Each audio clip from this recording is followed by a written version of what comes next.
So hello class, welcome back to our class. And आज की class में हम contemporary centre of power political science class 12 का chapter number 2 करने जा रहे हैं। एंड इसके पहले जो मैंने अभी वीडियो अपलोड की थी कल, उसमें आवाज़ ही नहीं थी। मैंने आज वीडियो देखा तो एक बच्चे ने बताया कि उसमें आवाज़ नहीं है। 5 से 7 मिनट तक आवाज़ थी, 7 मिनट तक आवाज़ थी, उसके बाद उसमें से आवाज़ ही नहीं है। तो मैं सोच रहा था कि फिर अब इसको फिर से मैं अपलोड करता हूँ, फिर से बना के। तो फिर मैं इस बार रिकॉर्ड कर रहा हूँ इसको। एंड यही थोड़ी सी दिक्कत होती है यार, जब मेहनत 45 मिनट का मैंने वो लेक्चर बनाया था, अब फिर 45 मिनट मुझे देना पड़ेगा। तो इसको मैं 3 पार्ट में डिवाइड कर दूंगा आज, ठीक है।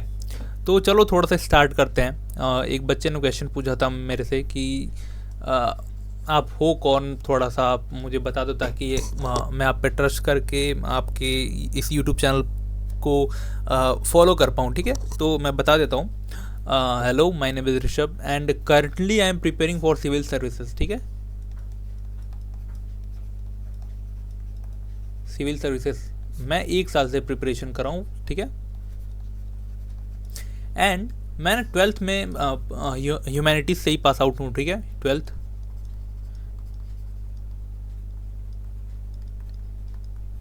ह्यूमैनिटीज से ही पास आउट हूँ मैं, जिसमें मैंने हिस्ट्री में 97 स्कोर किया था, पोल में 95, जियो में 85, ठीक है। मैंने इतने स्कोर किए थे अपने जो कोर सब्जेक्ट होते हैं उसमें, ठीक है। तो मेरा शुरू से बैकग्राउंड ह्यूमैनिटीज सब्जेक्ट में रहा है। एंड अभी जो मैं कर रहा हूँ, अभी मैं सिविल सर्विस की प्रिपरेशन कर रहा हूँ। तो आई होप आप सबको पता होगा कि जो ह्यूमैनिटीज़ बैकग्राउंड का स्टूडेंट होता है वो उसके लिए सबसे बड़ा और अगर कोई सबसे रेप्यूटेड कोई एग्जामिनेशन है तो वो सिविल सर्विसेज एग्जामिनेशन है, जिसको हम क्या बोलते हैं, CSE बोलते हैं, civil services examination short form में, जिसको कंडक्ट कौन करता है, UPSC, ठीक है। इंडिया का one of the toughest examination है सिविल सर्विसेज, और ये ह्यूमैनिटीज से ही लिंक करता है, ठीक है। तो मैं इसकी अभी प्रिपरेशन कर रहा हूँ। एंड अभी जब धीरे धीरे मैं प्रिपरेशन कर रहा हूँ तो ये जो ह्यूमैनिटीज़ के जो कोर सब्जेक्ट हैं आपको जो मैं पढ़ाता हूँ, ठीक है, ये मेरे और ज़्यादा स्ट्रांग होते जा रहे हैं, ठीक है। तो मैं इस पर स्ट्रांग अपनी पकड़ रखता हूँ। इसको, ये जितने भी सब्जेक्ट हैं आपके, इस पे मैं पकड़ रखता हूँ, अच्छी खासी पकड़ है मेरी। तो मैं आपको ये टीच कर सकता हूँ, पढ़ा सकता हूँ। इसके लिए मैं क्रेडिबल हूँ, मैं अपने आप को क्रेडिबल मानता हूँ कि मैं आपको पढ़ा सकता हूँ, ठीक है। एंड अगर मैं बात करूं कि ये जो मैं सिविल सर्विसेज की जो प्रिपरेशन कर रहा हूँ 1 साल से, इसमें मैंने 2 इंपॉर्टेंट बातें सीखी। पहली, लिमिट योर रिसोर्स,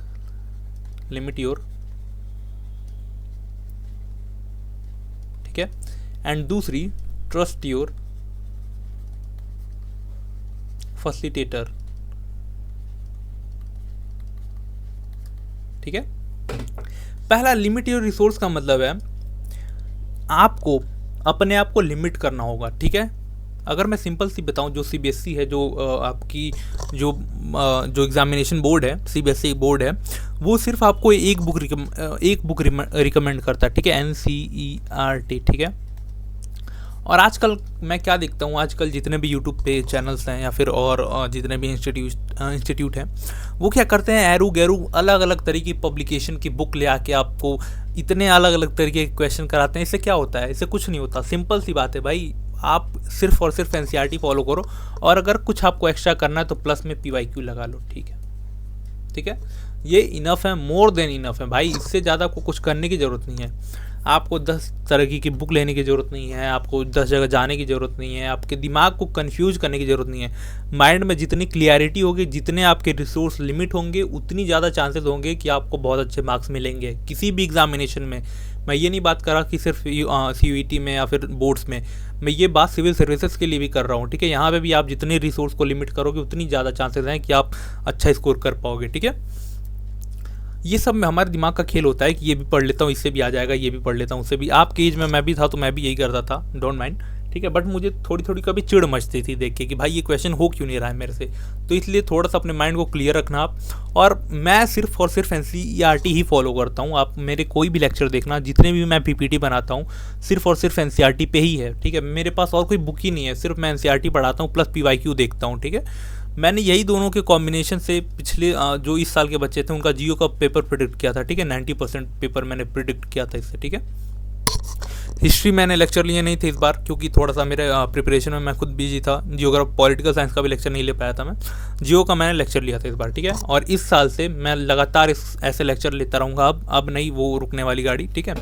तो जैसे ही और बहुत सारे कुछ प्लान है, नोट्स, फ्री नोट्स आपको प्रोवाइड करने हो, या फिर CUET के लिए प्रिपरेशन करनी हो, बहुत ज़्यादा जो कॉम्प्लिकेटेड चीज़ें होती हैं उनको बहुत शॉर्ट वे में आपको समझाऊंगा, एंड आपको लाइफ टाइम गाइड करता रहूँगा, उसकी टेंशन मत लेना, ठीक है। और दूसरी बात जो मैंने सीखी है वो है ट्रस्ट योर फैसिलिटेटर, यानी जो आपको टीच कर रहे हैं ना उसके ऊपर आपको ट्रस्ट होना चाहिए।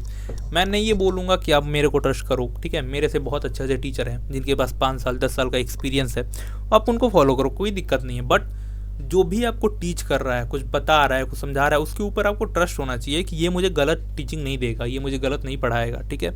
अगर मुझे कहीं ज़रूरत पड़ी तो ये मुझे बताएंगे, ये मुझे समझाएंगे, ठीक है। ये मेरे बुरे समय में, ये मेरे अच्छे समय में मेरे साथ रहेंगे, ठीक है। तो ऐसे ट्रस्ट होता है, इससे ट्रस्ट होता है। तो क्या होता है, अगर आपको अपने फैसिलिटेटर पे ट्रस्ट है ना, अपने टीचर पे ट्रस्ट है, तो इससे क्या होता है, आपका जो कॉन्फिडेंस है ना वो बहुत ज़्यादा बूस्ट होता है कि जो मैं पढ़ रहा हूँ, जो मुझे पढ़ा रहा है वो मुझे सही पढ़ा रहा है। तो यहाँ से बहुत ज़्यादा आपको बूस्ट एनर्जी मिलती है आपको पढ़ने के लिए, ठीक है। तो आप अगर मुझे फॉलो करोगे तो मैं गारंटी लेता हूँ कि मैं अगर आपको कहीं टीच करूँगा, कुछ भी करूँगा, तो आपके बेनिफिट के लिए ही करूँगा। अगर मैं कहीं बोलूँगा तो बेनिफिट के लिए ही बोलूँगा, उसके अलावा कुछ नहीं करूँगा, ठीक है। वो भी अगर आप किसी को भी ट्रस्ट कर रहे हो तो वो इंसान क्रेडिबल होना चाहिए, ठीक है, ठीक है। एटलीस्ट क्रेडिबल इंसान होना चाहिए, एरू गैरू किसी के ऊपर आप ट्रस्ट नहीं करना, ठीक है, सिंपल सी बात है। और इससे ज़्यादा आप मेरे बारे में क्या जानोगे। मेरा नाम ऋषभ है, मैं दिल्ली में रहता हूँ एंड इससे ज़्यादा और क्या बताऊँ अपने बारे में। तो ठीक है, इतना इनफ है। मैंने अपनी एकेडमिक क्वालिफिकेशन जो मैं अभी कर रहा हूँ पर्टिकुलर, ये मैंने आपको बता दिया है, एंड इससे ज़्यादा आप क्या बताऊँ। इससे आई होप इतना सफिशियंट है आप सबके लिए, ठीक है। तो चलो स्टार्ट करते हैं अपना। अब देखो, लेक्चर मैंने जब स्टार्ट किया था, मैंने चैप्टर नंबर 1, ठीक है, चैप्टर नंबर 1 में क्या हमने पढ़ा था, एंड ऑफ बाइपोलैरिटी पढ़ा था, ठीक है। 1945 से लेके जब वर्ल्ड वॉर 2 एंड हुआ था टिल 1991 क्या था, ये कोल्ड वॉर का पीरियड था, कोल्ड वॉर का पीरियड था ये, ठीक है, कोल्ड वॉर का पीरियड था। इसके बाद क्या हुआ, जब 1991 में कोल्ड वॉर एंड हो गया, ठीक है, एंड ऑफ कोल्ड वॉर, जब कोल्ड वॉर खत्म हुआ, इसके बाद क्या हुआ, कुछ टाइम तक दुनिया यूनिपोलार थी, ठीक है, यूनिपोलार थी, मतलब सिर्फ और यूएस ही सोलो पावर बचा हुआ था। लेकिन उसके बाद क्या होता है, उसके बाद बहुत सारे जो कंट्रीज़ हैं, बहुत सारी जो कंट्रीज़ हैं, बहुत सारे ग्रुप ऑफ कंट्रीज़ हैं, वो ऐसा सुपर पावर इमर्ज होकर आती हैं जो चैलेंज करती हैं यूएस के डोमिनेशन को, ठीक है। उसमें से सबसे पहले हमने क्या देखा था, EU, ठीक है, यूरोपियन यूनियन, जो एक ग्रुप है, ग्रुप ऑफ कंट्रीज, यूरोपियन,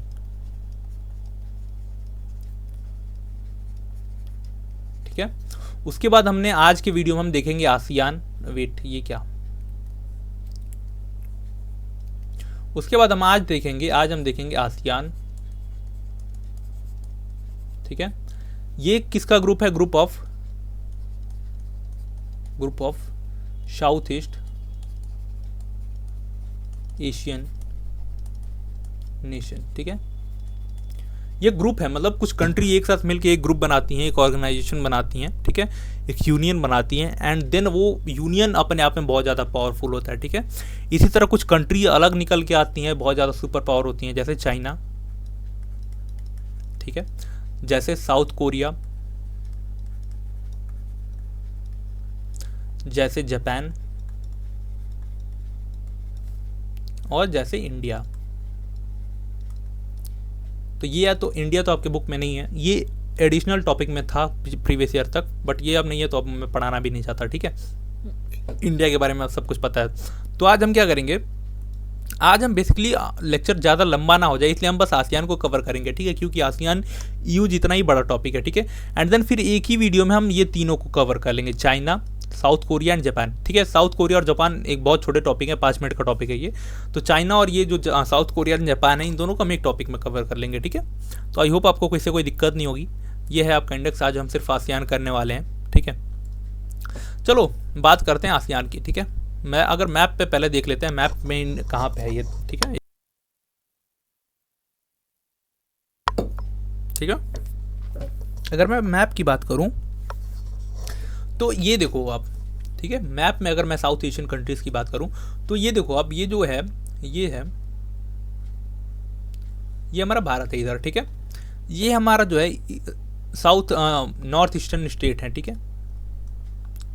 ये नॉर्थ ईस्टर्न स्टेट है, ठीक है। इधर बांग्लादेश है, ठीक है। ये जो इधर जो कंट्रीज हैं जिसमें इंडिया आता है, बांग्लादेश आता है, ठीक है, श्रीलंका आता है, मालदीव आता है, ठीक है, उनको हम क्या बोलते हैं? South Asian countries, south Asian countries, ठीक है। उसके बाद साउथ इधर आप देखोगे, इधर जैसे म्यांमार है, लाओस है, थाईलैंड है, कंबोडिया है, वियतनाम है, ब्रुनेई है, मलेशिया है, सिंगापुर है, इंडोनेशिया एंड फिलीपींस है, ठीक है। तो ये क्या है? ये है south east Asian countries, south east Asian countries, ठीक है। ये साउथ ईस्ट एशियन कंट्रीज हैं, ठीक है। अगर मैं बात करूं कि इसकी ज़रूरत क्यों पड़ी, ठीक है, इसको बनाने की ज़रूरत क्या पड़ी, ठीक है। Why they need ASEAN, why they need to be in group, ठीक है। उनको ज़रूरत क्यों पड़ी कि वो एक ग्रुप में रहें, ठीक है। तो नीड ऑफ आसियान हम देखते हैं, ठीक है। This region suffer social economical political crisis by colonisation, ठीक है।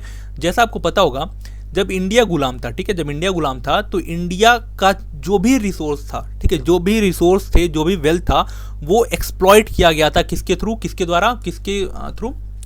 द्वारा? ब्रिटिशर्स के, ठीक है। तो ये जो कंट्रीज थी, जैसे म्यांमार हो गया, लाओस, थाईलैंड, सिंगापुर, ये सब भी कॉलोनीज थी, ठीक है। कॉलोनीज किसकी थी? फ्रेंच की थी, फ्रेंच, ब्रिटिश और डच, ठीक है, इनकी कॉलोनीज हुआ करती थी, ठीक है। अब ये जो लोग थे, इनकी तो आदत थी सबको एक्सप्लॉइट करना, ठीक है, सबके रिसोर्स को एक्सप्लॉइट करना।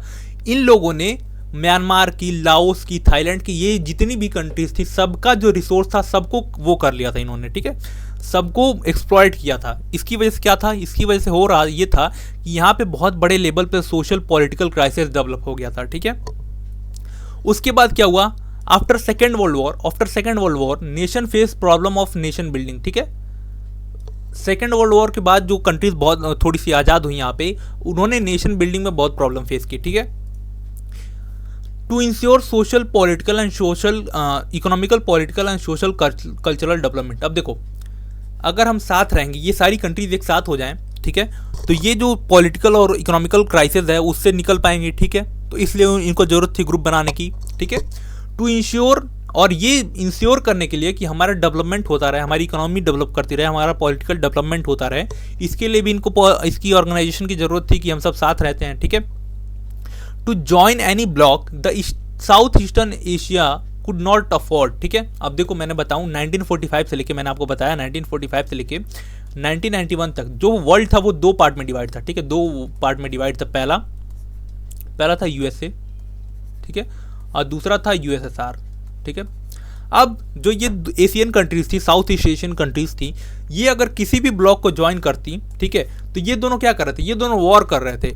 अगर वॉर, ये कंट्रीज वैसे ही ऑलरेडी इतना बड़ा वो फेस कर रही थी, ठीक है, इतना बड़ा सोशल पॉलिटिकल जो इकोनॉमिकल क्राइसिस है ये फेस कर रही थी, और अगर ये फिर वॉर में आ जाती तो इनकी जो डेवलपमेंट थी वो खत्म हो जाती, ठीक है। तो ये अफोर्ड नहीं कर सकती थी किसी भी ग्रुप को ज्वाइन करना, इसीलिए इन्होंने अलग से ही अपना एक ग्रुप बना लिया, ठीक है। जो हमारा जो इनिशिएटिव था, जो इंडिया का इनिशिएटिव था, नाम, ठीक है, नॉन अलाइनमेंट मूवमेंट, ये भी यहाँ पे कामयाब नहीं था, ठीक है, ये भी इनएफेक्टिव था to establishing the relation with south east Asian countries, ठीक है। Hence south eastern Asian nation sought an alternative by establishing ASEAN, ठीक है। अब इतनी सारी प्रॉब्लम थी, ये किसी ग्रुप को ज्वाइन कर नहीं सकते थे, तो इन्होंने अपना ये ग्रुप बना लिया और उस ग्रुप का नाम क्या रखा? आसियान, ठीक है। आसियान का फुल फॉर्म क्या होता है? Association of south east Asian nation, ठीक है। अब इस्टेब्लिशमेंट कैसे होती है? इस्टेब्लिशमेंट कब हुई थी? इस्टेब्लिशमेंट हुई थी 1967 में। कहाँ पे हुई थी? बैंकॉक डिक्लेरेशन, ठीक है, बैंकॉक में हुई थी। एंड किसके थ्रू हुई थी? Bangkok declaration through Bangkok declaration, ठीक है। इसके 5 फाउंडिंग मेंबर्स हैं, 5 फाउंडिंग मेंबर्स हैं, ठीक है। फाउंडिंग मेंबर्स,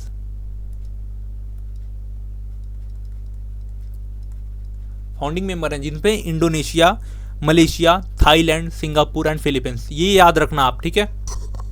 हो सके तो इसका कोई अपना शॉर्टकट की बना लो, IMTSP करके ऐसा कुछ बना लो आप, ठीक है, क्योंकि इसमें से MCQ पूछे जाते हैं। Which one of the following is not a founding member of ASEAN, ऐसे पूछ लेगा तो आप फंस जाओगे। तो नाम याद होना चाहिए, Indonesia, Malaysia, Thailand, Singapore and Philippines, ठीक है। और अगर मैं बात करूं इसका ऑब्जेक्टिव क्या था, ऑब्जेक्टिव मैंने जैसा कि बताया, टू एक्सेलरेट इकोनॉमिक ग्रोथ। ये लोग ऑलरेडी बहुत बड़े क्राइसिस में थे, इकोनॉमिक क्राइसिस में थे, तो इकोनॉमी को ग्रोथ देना ये सबसे बड़ा ऑब्जेक्टिव था, ठीक है। इनका सोशल और कल्चरल डेवलपमेंट हो, ये भी इनका ऑब्जेक्टिव था, ठीक है। To promote regional peace stability based on the rule of UN charter, ठीक है। इस पूरे रीजन में, यानी जो पूरा साउथ ईस्ट एशियन रीजन है, ठीक है, ये पूरा जो साउथ ईस्ट एशियन रीजन है, यहाँ पे पीस एंड स्टेबिलिटी बनी रहे, मतलब कोई कंट्री एक दूसरे से लड़ ना पड़े, ठीक है, इसलिए जरूरी था कि कोऑर्डिनेट करा जाए, ठीक है। Over 1 year Vietnam Myanmar join its strength to 10, ठीक है। एक ही साल में वियतनाम और म्यांमार ज्वाइन किया, ठीक है, इनको, एंड एक ही साल में इनकी जो टोटल कंट्रीज थी वो 10 हो गई, ठीक है।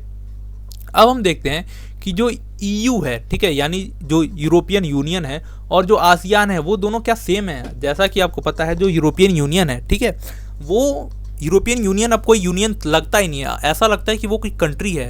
European union act like a country, ठीक है। उसके पास उसका पार्लियामेंट है, उसके पास उसकी करेंसी है, ठीक है, उसके पास उसकी क्या बोलते हैं उसका एंथम है, ठीक है, उसके पास उसका फ्लैग है, ठीक है, उसके पास उसकी फॉरेन पॉलिसी है, ठीक है। तो जैसा कंट्री रिएक्ट करती है वैसा अब यूरोपियन यूनियन एक्ट करता है। तो ये क्या आसियान और यूरोपियन यूनियन सेम है, ठीक है, ऐसा नहीं है, सेम नहीं है, ठीक है। यूरोपियन यूनियन और आसियान सेम नहीं है, बट आसियान भी सोचता है कि मुझे एक सुपर नेशनल इंस्टीट्यूट बनना है, ठीक है, ताकि मेरी बात सब माने, ठीक है। और इसी को ये लोग क्या बोलते हैं, इसी को लोग बोलते हैं आसियान वे, ठीक है। आसियान नेशन सेलिब्रेट आसियान वे। अब आसियान वे क्या है, एक तरीका है आसियान का, और ये तरीका क्या है, a form of interaction that is informal and cooperative way. इससे MCQ आ चुका है, ठीक है, MCQ आ चुका है यहाँ पे, ठीक है। आसियान में क्या है, आसियान में एक तरीका है इंटरेक्शन का between the countries of ASEAN that is informal and cooperative, ठीक है।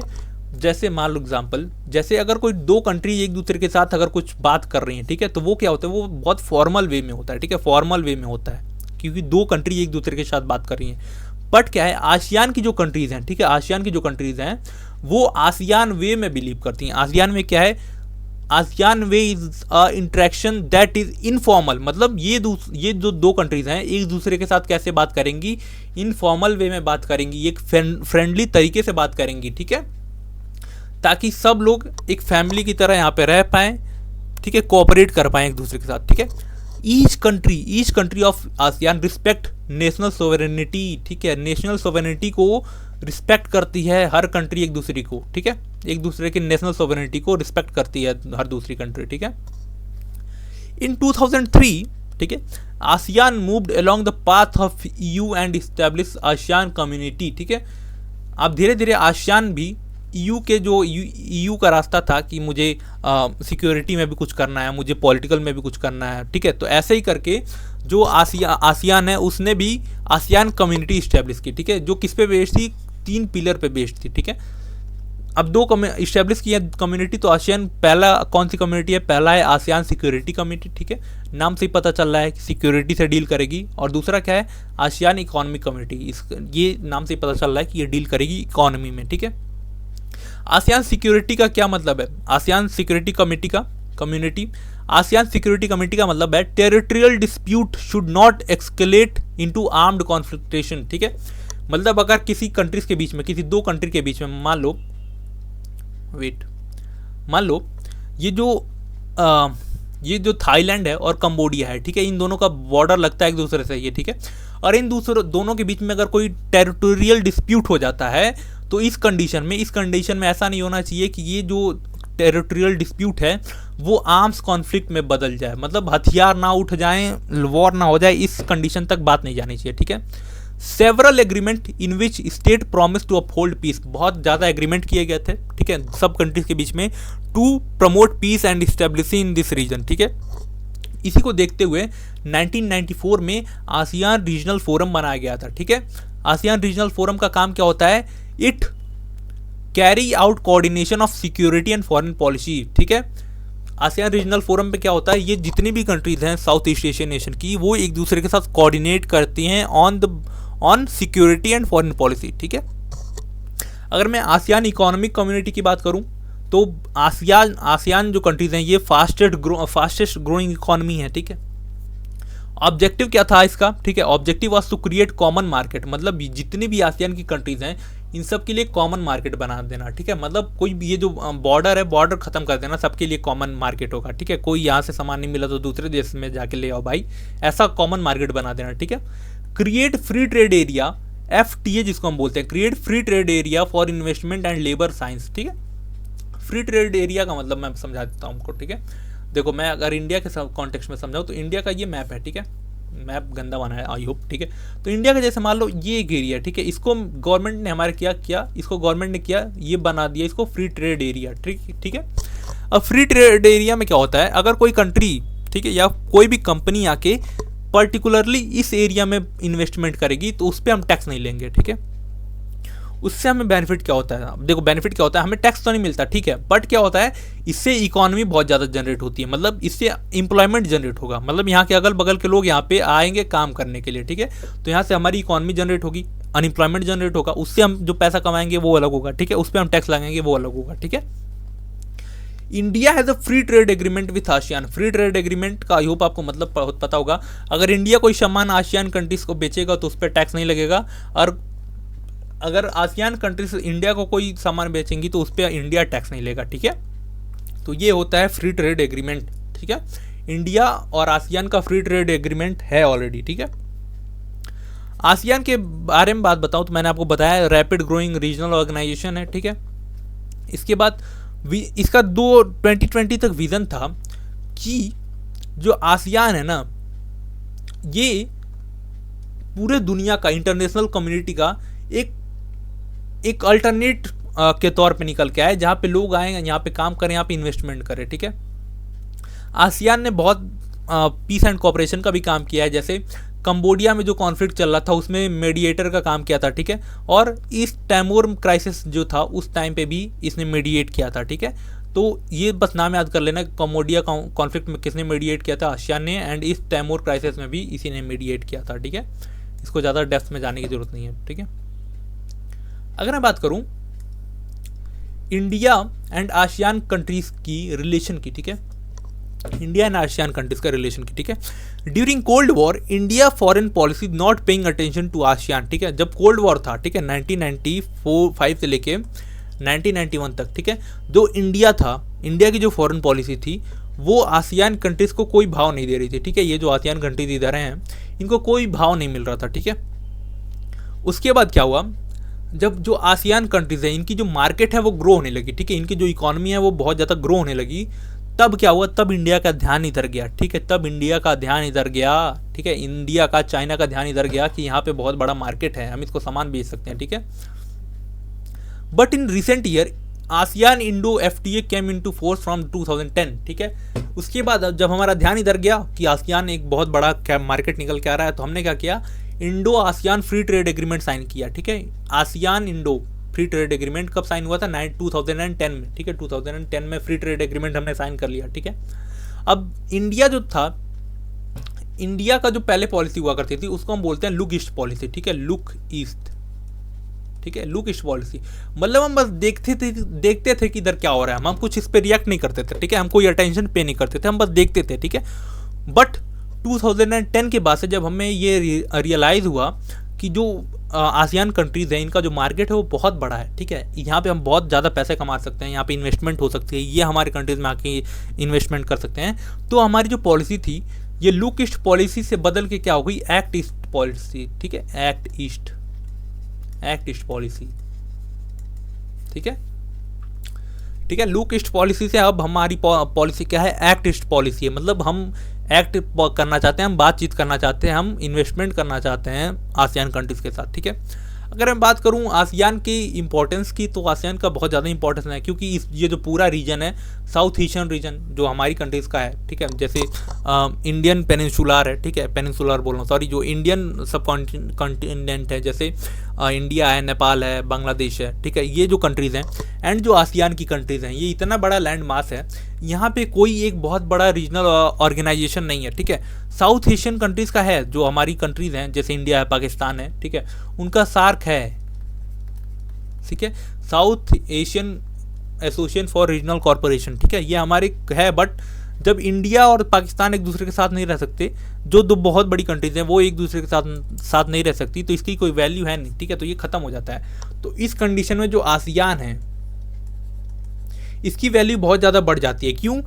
क्योंकि जो आसियान है एक स्टेज प्रोवाइड करता है, ठीक है, एक स्टेज प्रोवाइड करता है जहाँ पे आके जो स्टेट्स हैं, जो कंट्रीज़ हैं, वो एक दूसरे के साथ बातचीत कर पाएँ, ठीक है।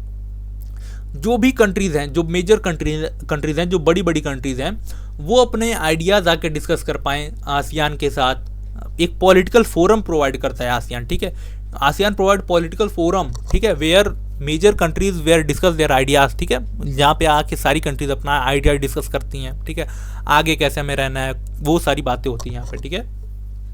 तो आई होप ये लेक्चर आपको अच्छा लगा होगा। एंड आने वाले वीडियो में हम जो दो आपके 3 पार्ट चैप्टर वो बचे हुए हैं, क्या बोलते हैं, 3 टॉपिक बचे हुए हैं, चाइना, ठीक है, जापान एंड साउथ कोरिया, ठीक है, ये तीनों हम कर लेंगे आने वाले पार्ट में, ठीक है। तो इसका जो 3rd पार्ट है वो भी मैं आज ही डाल देता हूँ इसी चैनल पे, ठीक है। तो एंड सबसे इंपॉर्टेंट बात, टेलीग्राम चैनल का लिंक डिस्क्रिप्शन में है, वहाँ पे सबसे पहले अपडेट, अगर कोई क्लास डिले हो रही है या कुछ भी हो रहा है तो सबसे पहले मैं वहाँ पे अपडेट करता हूँ। तो इसके लिए ज़रूर से जाकर टेलीग्राम चैनल ज्वाइन कर लो, ठीक है। तब तक के लिए आई होप आपको वीडियो अच्छा लगा होगा। If you like this video do subscribe your channel. Till then keep learning, keep growing, stay connected, God bless you all, जय हिंद।